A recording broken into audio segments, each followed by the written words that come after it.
Olá novamente.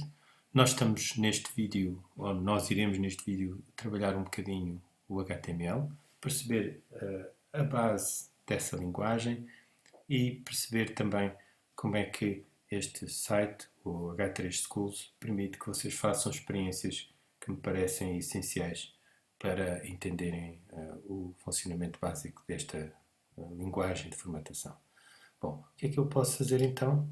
Seleciono o tutorial respectivo e vou começar por mostrar aquilo que é o primeiro exemplo uh, em código HTML. Esta página tem esta característica de mostrar os exemplos em janelas e depois ter o espaço em que eu posso testar esses exemplos num editor virtual. E o que vocês têm é que o resultado daquilo que é a formatação de uma página HTML aparece sempre à direita e o código aparece à esquerda, como vocês podem constatar. Se repararem, temos um aspecto que é muito característico desta linguagem, que é o facto de nós termos associado um elemento que depois se repete novamente, mas com uma barra, que é esta que eu estou a assinalar, que identifica o final, digamos assim, de um espaço ou o final, digamos, de um discurso. Neste caso, se vocês quiserem, eu estou a terminar a página HTML e por isso ponho barra HTML. Da mesma forma, vocês vêm para o body, tem body que corresponde ao corpo do texto, e termino o corpo do texto. Depois H1, que é header 1, ou seja, um formato de um cabeçalho onde nós colocamos um determinado texto, um texto que, como vocês veem, assume proporções maiores e, portanto, é um cabeçalho. E terminamos também esse H1 e, finalmente, eu tenho um P, que é um parágrafo, e termino esse parágrafo. Ora, cada um destes elementos nós chamamos na linguagem uma tag. E o conjunto destes elementos, quer seja este, nós chamamos precisamente elemento. Portanto, o elemento é constituído por uma tag que abre um espaço e por uma tag que fecha o espaço. O que é que vocês podem fazer neste espaço? Ora, eu posso fazer algumas experiências. Eu posso mudar o texto que está dentro das tags. Posso pôr aqui bem-vindo ao HTML, por exemplo, e depois ver os resultados. Se vocês tiverem mais conhecimentos sobre HTML, vão depois poder alterar naturalmente estas tags e acrescentar outras. Neste caso, eu ponho-me a pensar se há uma tag H1, porque não uma tag H2? Será que ela existe?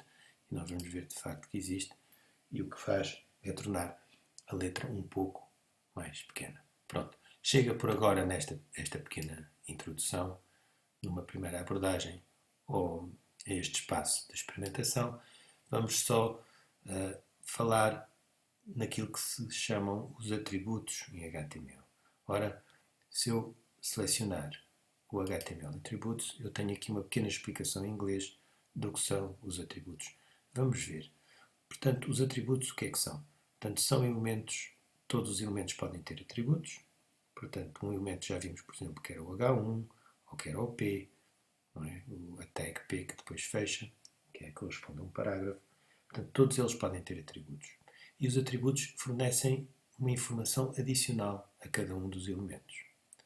E os atributos são sempre especificados na tag inicial. No caso do P e do barra P, a tag inicial é o P.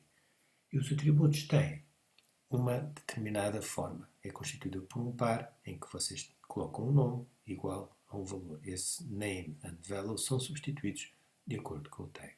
Vamos então ver um exemplo de um atributo aplicado à tag P. É este que aqui está. Eu vou selecioná-lo. O que vocês veem aqui é que o tag, portanto, vamos olhar para a página que está escrita em inglês. Aqui é About W3 Schools, é acerca. Eu vou pôr acerca de schools. Aqui ponho o título, cá está. Este é um atributo. Quer isto dizer que o P tem associado o atributo title igual e depois tem um determinado cadeia de caracteres que caracteriza esse atributo. Ora, o que é que este atributo faz? Se nós corrermos o rato sobre este espaço, este parágrafo, o que acontece é que aparece em amarelo uma informação acerca com os dados que estão no title, neste caso, About W3 Schools. Se eu carregar em si Results, o que acontece é que todas as alterações que eu fiz aparecem agora nesta página e vocês vão constatar que quando eu coloco aqui o rato e paro um bocadinho, aparece então a tag do título acerca de W3 Schools. Portanto, o que nós temos aqui é exatamente a situação anterior, a primeira experiência que nós fizemos, só que agora nós acrescentamos um atributo ao tag P e esse atributo modificou ligeiramente o comportamento da página para os utilizadores que a estão a ver. Bom, vamos continuar apenas com mais um exemplo de um atributo para vocês perceberem a importância que estes atributos podem ter na formatação dentro do HTML. E eu escolhi um exemplo que está aqui nas listas. Portanto, se vocês selecionarem o HTML Lists, o que acontece é que no HTML nós também podemos organizar a informação em forma de listas. E aquilo que eu vou utilizar é um atributo para, digamos, um atributo chamado Style, que é muito utilizado e que faz parte do HTML5, que é esta versão que nós utilizamos atualmente, e que está ligado, como eu ia dizer também, a uma outra linguagem que é o CSS, que é uma linguagem que permite vocês embelezarem, digamos assim, as vossas páginas com cores, etc, etc. Aquilo que na verdade vocês já fizeram no Moodle, agora podem, na verdade, dentro do Moodle, ele utiliza este style para dar cor, para modificar o fundo das tabelas que vocês criaram.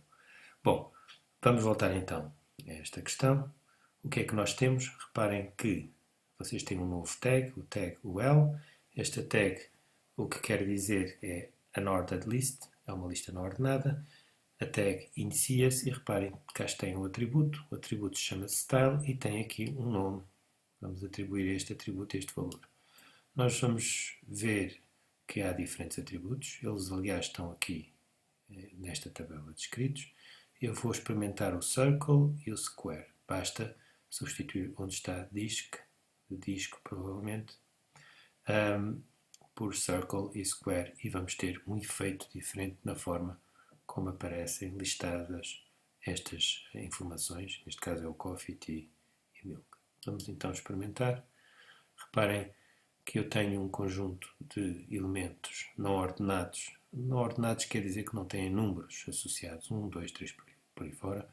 Apenas tem uma descrição dos itens aqui com o tal, como se designa em anglo-saxónico, bullet. Nós agora vamos mudar para, lembram-se, circle. E vamos experimentar o resultado. Reparem que agora assumiu um formato diferente. E agora, para square, vocês já conseguem imaginar o que vai acontecer. Aparece assim. Pronto. Reparem que os atributos, o que é importante, portanto, nesta primeira etapa, é vocês perceberem, então, que a linguagem obedece a umas regras muito hierarquizadas, muito restritas, em que as tags devem sempre terminar. Portanto, onde começa uma tag há um local onde termina. Reparem que não há uma tag que começa e termina depois da outra. Isto é um erro. Isto não pode acontecer. Vamos ver o que é que acontece. Não acontece nada, provavelmente porque ele... Eu vou ter que apagar o disco para ver se ele aceita mesmo. ele aceita, não é? Mas não é correto. Portanto, deve terminar porque começou, porque aparece, a tag inicial aparece depois do HTML, deve terminar antes. A outra questão é que as tags, associadas às tags, vocês podem ter um atributo. Neste caso, o atributo é o style e que tem sempre o mesmo formato. O nome do atributo igual, abre chavetas, peço desculpa, abre aspas e depois o nome associado a esse atributo. Neste caso é o tipo de atributo e fecha aspas. Pronto. Só para dar uma explicação, como vocês devem calcular, aqui o LI significa que é uma linha associada à lista ordenada e ela, o que nós fazemos é fazemos uma listagem, elas vão aparecendo assim e depois, quando eu já não quero mais lista, termino com o final da tag UL. Pronto. Ficamos então por aqui no que respeita à caracterização inicial daquilo que é a linguagem HTML.